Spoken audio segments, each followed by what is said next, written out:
Welcome to my channel, Worldwise. What's something people don't know about the spirit of true adventure?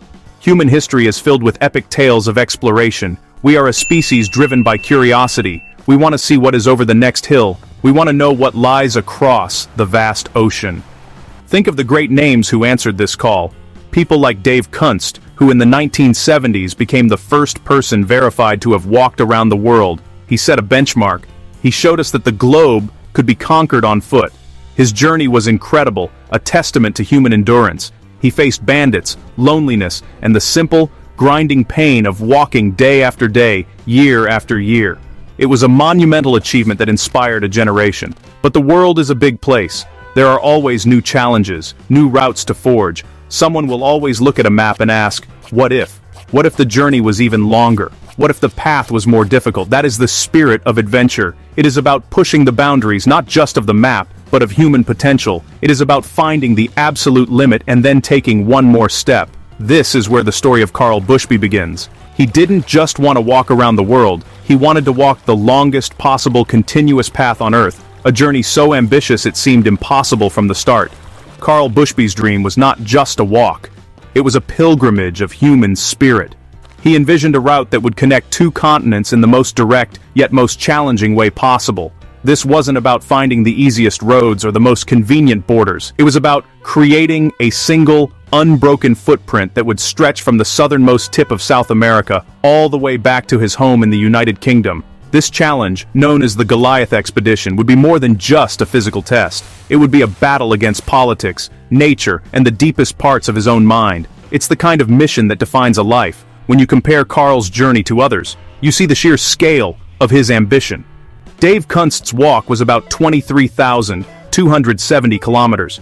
Karl's proposed route is more than double that, a staggering 58,000 kilometers. He wasn't just walking around the world, he was walking the length of the world, from bottom to top and back again. This is what sets him apart. It is this audacious goal that captures the imagination. It's the kind of raw, unfiltered adventure that reminds us what humans are capable of when we refuse to accept limits. It is a story of pure, relentless determination against all odds.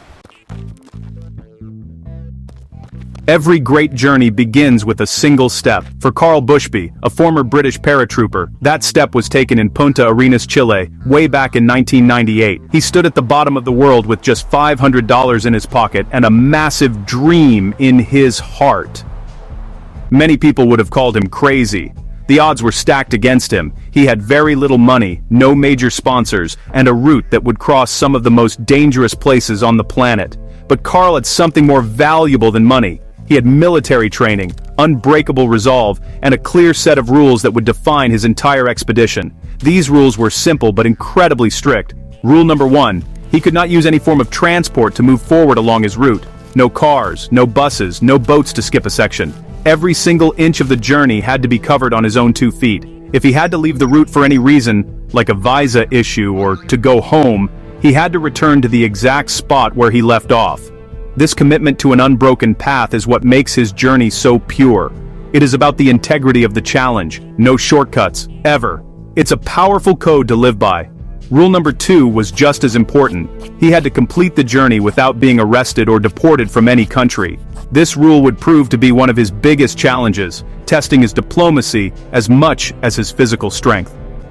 Navigating the world's complex web of borders and regulations is a nightmare at the best of times. For a man walking with a modified shopping cart carrying all his possessions, it would become a constant battle. These 2 rules transformed his walk from a simple trek into a complex logistical and political puzzle. He wasn't just a walker, he was a negotiator, a diplomat, and a master of perseverance. So, with his rules set and his spirit high, he began walking north. His only companion was his custom-built cart, nicknamed the Beast, which held his food, water, tent, and everything else he needed to survive. This cart was his home, his support system, and a symbol of his self-reliance. Starting with so little money meant he had to depend on the kindness of strangers and his own resourcefulness. This wasn't a well-funded, professionally managed expedition. This was raw, gritty survival. It was one man against the world, driven by a promise he made to himself at the very beginning of his monumental journey. The world is a beautiful place, but it can also be incredibly harsh. Karl Bushby learned this lesson every single day of his walk. His path forced him to face nature in its most extreme forms. He wasn't walking through gentle countryside. He was crossing brutal deserts, climbing towering mountain ranges, and hacking his way through dense, suffocating jungles. Each environment presented a unique set of challenges designed to break him. In the deserts of South America, the sun was a relentless enemy. The heat was scorching, water was scarce, and the endless empty landscape tested his mental fortitude as much as his physical endurance. Then came the mountains. The Andes are not just a line on a map. They are a formidable wall of rock and ice. Karl had to climb to dizzying altitudes where the air was thin and every step was a struggle. He faced freezing temperatures, sudden blizzards, and treacherous paths where one wrong move could mean disaster. This is where his training as a paratrooper kicked in. He knew how to read the terrain, how to manage his energy, and how to stay calm under extreme pressure. He wasn't just walking, he was surviving. He was using every skill he had to overcome the raw power of the mountains. After the mountains came the jungles and gap between Colombia and Panama. This is one of the most dangerous places on Earth. There are no roads, just a dense, swampy wilderness filled with deadly snakes, crocodiles, and insects carrying diseases. It's a place where even the most experienced survival experts get into trouble. Karl had to navigate this green hell, dealing with extreme humidity, constant rain, and the ever-present threat of getting lost or injured far from any help. It's a testament to his toughness and planning that he made it through a place that has claimed the lives of many adventurers. Beyond the terrain, he faced the constant threat of wild animals. In North America, he walked through bear country, where he had to be constantly alert. In other regions, he encountered venomous snakes, packs of wild dogs, and other creatures that saw him as an intruder in their territory. Every night, he slept in a small tent, a thin barrier between him and the wilderness. This constant, low-level danger wears you down. It drains your mental energy.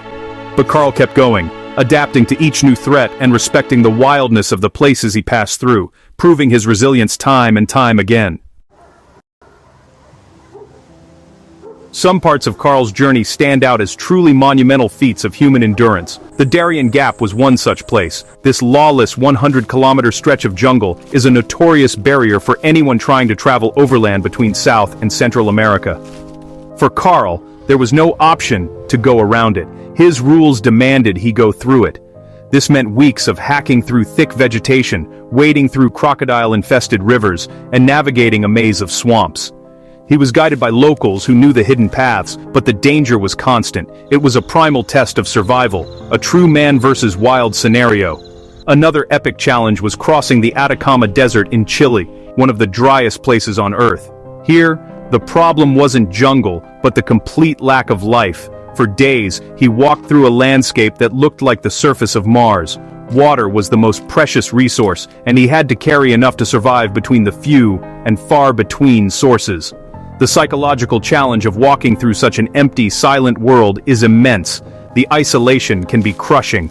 Yet, Karl pushed on, his focus locked on the horizon, his legs mechanically moving him one step closer to his goal. But perhaps the most audacious part of his entire plan was crossing the Bering Strait. This is the frozen waterway that separates Russia from Alaska. Walking from America to Asia is impossible for most of the year. He had to wait for the strait to freeze over in the dead of winter. Then, in 2006, accompanied by fellow adventurer Dmitry Kiefer, he made the crossing. It was a perilous 2-week journey across shifting sea ice. They faced extreme cold, the threat of falling through the ice, and polar bears. They literally walked from one continent to another, a symbolic and incredibly dangerous highlight of the expedition. This crossing was a monumental victory. He had successfully walked out of the Americas and onto Asian soil. It was a moment that should have been celebrated as a major milestone. However, his arrival in Russia marked the beginning of a whole new kind of struggle. He had achieved the physically impossible only to run headfirst into a wall of human bureaucracy. The triumph of crossing the ice was immediately followed by the frustration of legal battles. A harsh reminder that the most difficult obstacles are often the ones created by people, not by nature. This was a turning point in his journey.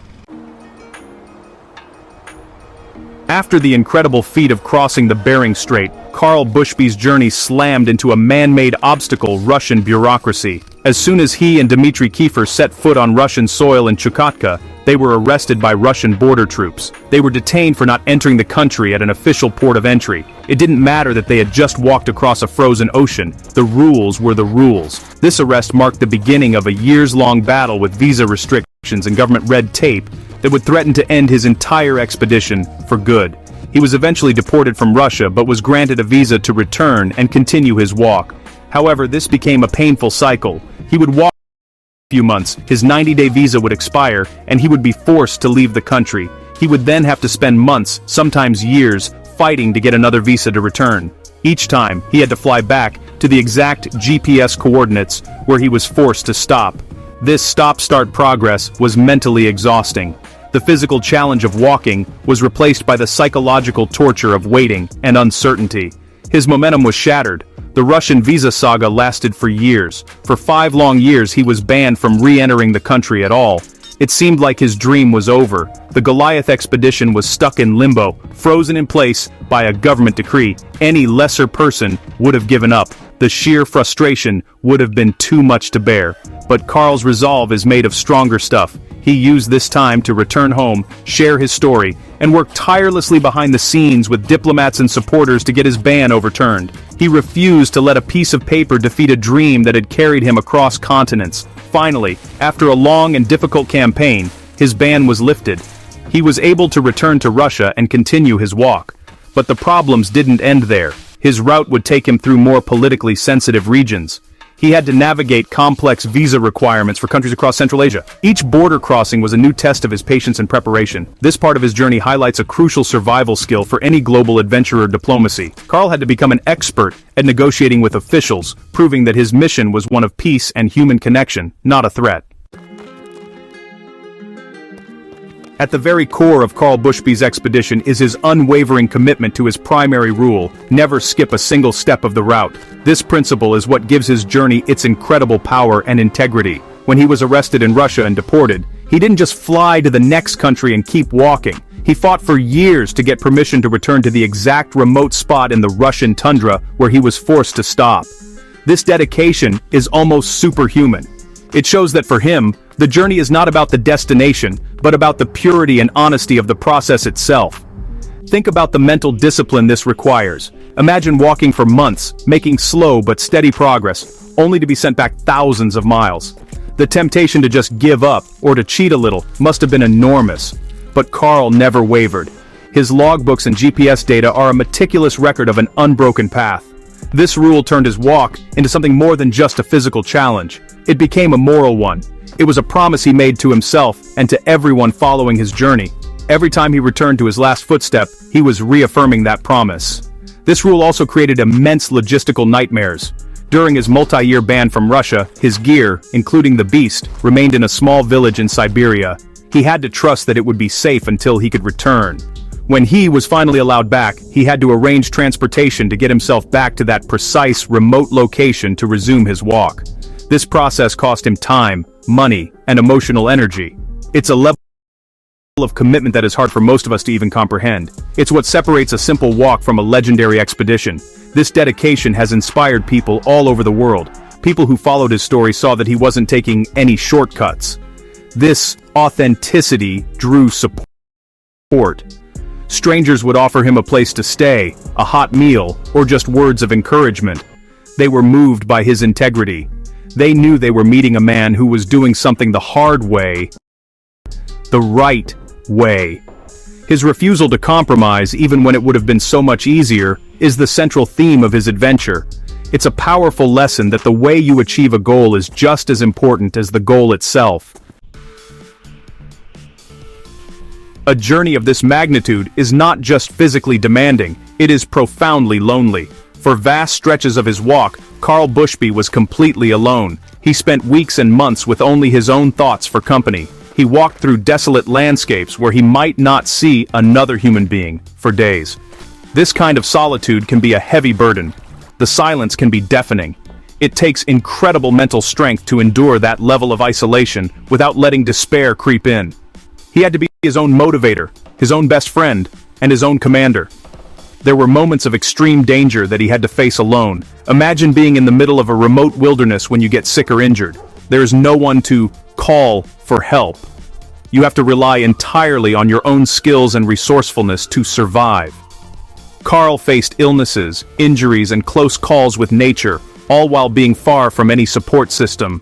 He once had to swim across the Caspian Sea, a risky and unconventional part of his journey.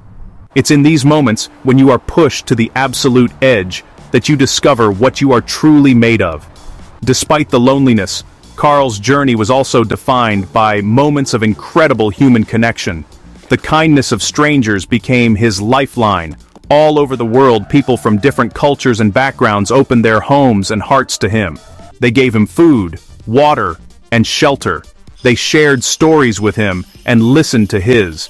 These encounters were the fuel that kept him going. They reminded him that despite our differences, there is a common thread of humanity that connects us all. His walk became a bridge between people, one step at a time. The media and a growing community of online followers also became a crucial support network.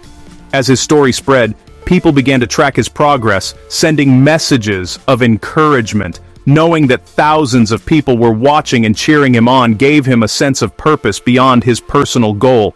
He was no longer just walking for himself, he was walking for everyone who believed in the power of dreams. This virtual community helped combat the loneliness and reinforce the idea that even when you are physically alone, you can be part of something much bigger than yourself.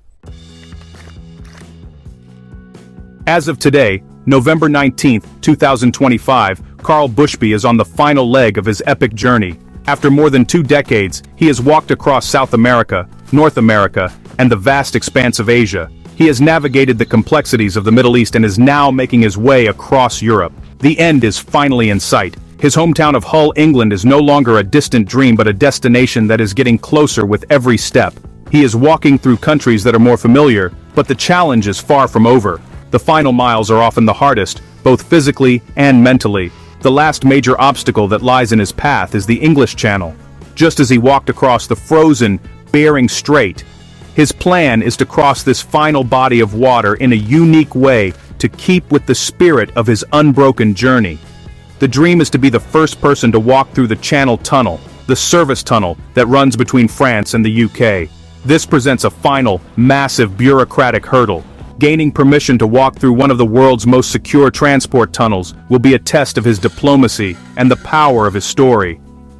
It would be a fittingly epic end to his adventure. When Karl finally walks into his hometown of Hull, it will be a moment for the history books. He will have completed the longest continuous footpath in human history. It will be the culmination of a life's work, a journey that has taken him through 30 years of triumph and hardship. But what happens the day after he finishes? For a man who has been walking for most of his adult life, the concept of stopping will be a new kind of challenge. His journey will have redefined him, and the world he returns to will be very different from the one he left. In the end, Karl Bushby's story is a powerful lesson for all of us. It teaches us that human determination has no limits. It shows that the biggest goals are achievable if you are willing to break them down into single, manageable steps and never, ever give up. His journey is a testament to resilience, integrity, and the unbreakable power of the human spirit. Karl has shown us that you don't need to be wealthy or famous to do something extraordinary. All you need is a bold idea and the courage to take that first step, and then the next one, and the one after that, no matter what obstacles the world throws in your way. My next video watching now.